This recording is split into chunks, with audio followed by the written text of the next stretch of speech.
I first started thinking about this not realistically, but in fantasy terms as a teenager. You know, this was in the 60s.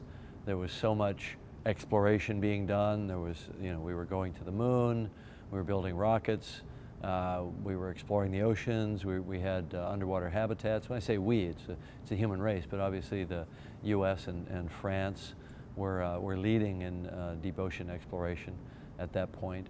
New submersible vehicles were being developed like Allum and so on. And I was fascinated by all that stuff.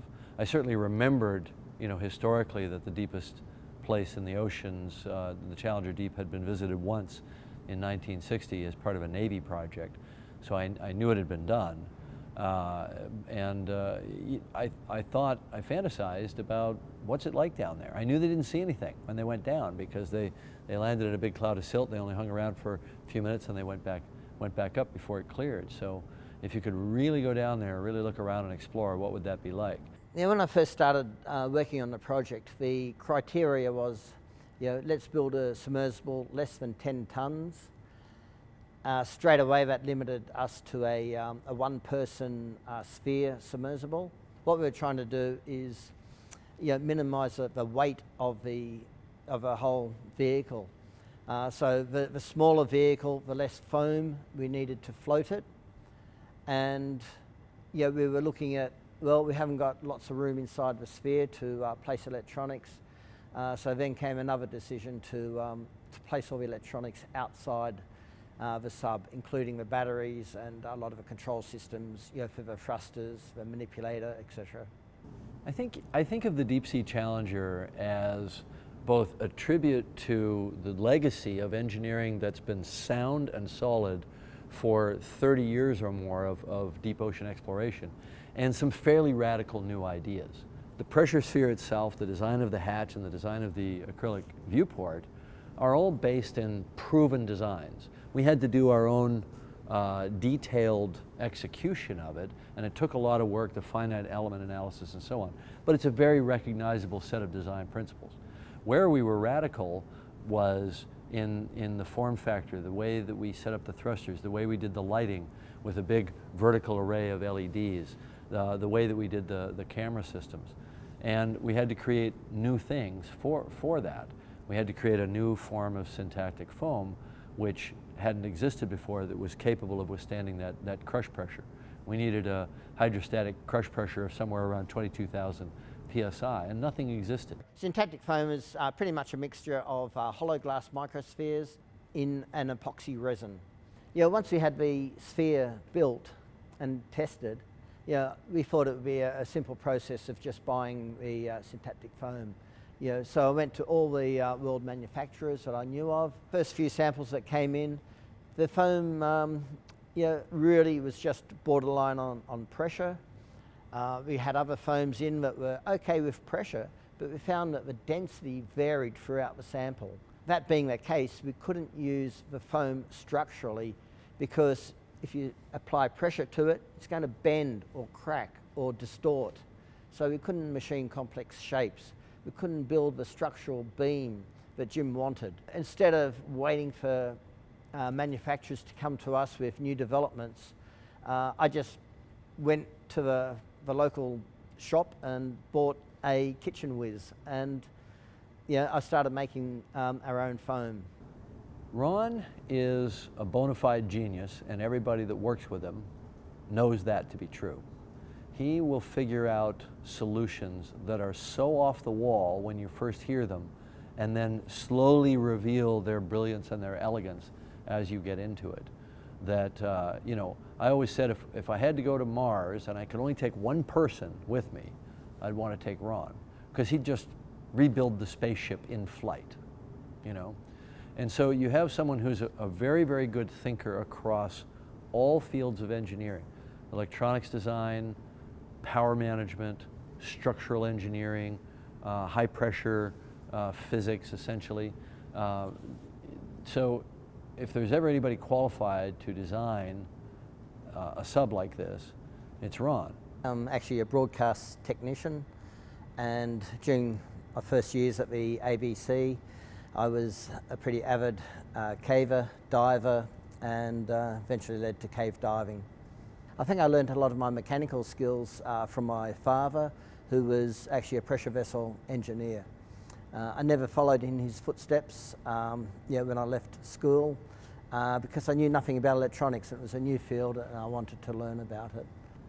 Ron had been working with me on my second expedition and the subsequent ones after that. So the Bismarck Expedition was our third expedition, his and my second expedition together in 2002. And that's when we first started talking about this. But we didn't get serious about it, actually sort of saying, we're going to do this, until 2005. And we had just come off my third Titanic expedition that summer. And in the early fall, Ron set up his first workshop, and we actually started exploring the engineering problems of building this vehicle, looking at looking at the metals, looking at the foams, looking at the battery, and so on, all the various pieces. And so he began his investigation at that point, and we basically just sort of said, let's do this. Yeah, from experience with the Russian Mir submersibles, they use a wet battery system, and they have them in a big box filled with oil, and these were a typical wet cell battery. I believe they use a nickel iron or a nickel cadmium system. Other submersibles use wet lead acid batteries, again in a big box filled with oil. We wanted a more efficient battery, so we looked at other battery technologies that really hadn't been used in deep sea applications before. One that had been talked about, and I found a few tests on, were a lithium polymer, what we call a pouch cell. And these are a fully sealed battery. And we thought, well, let's give those a whirl. We ordered some and we put them in a pressure vessel, wired them out to outside test equipment, and we charged them and discharged them in oil under pressure. And we found that they worked pretty damn well. We took some right up to 210 megapascal or 30,000 pounds per square inch, which was way deeper than what we were going to use them at. So we thought, well, if it passes those sorts of pressures, then let's look at what we call a PBOF, or pressure balanced oil-filled battery system. I did a film in 1988 through 89 called The Abyss, and that film used a lot of robotic vehicles and underwater cameras and underwater lights and so on, but it was all shot in less than 20 meters of depth.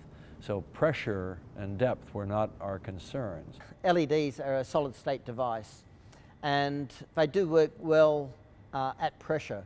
The only thing is that for filming, and for James Cameron, we needed spotlights. And if you take a normal spot LED and put it in fluid or in oil or in seawater, the beam goes from a spot to a flood. So we had to work out a cunning reflector system.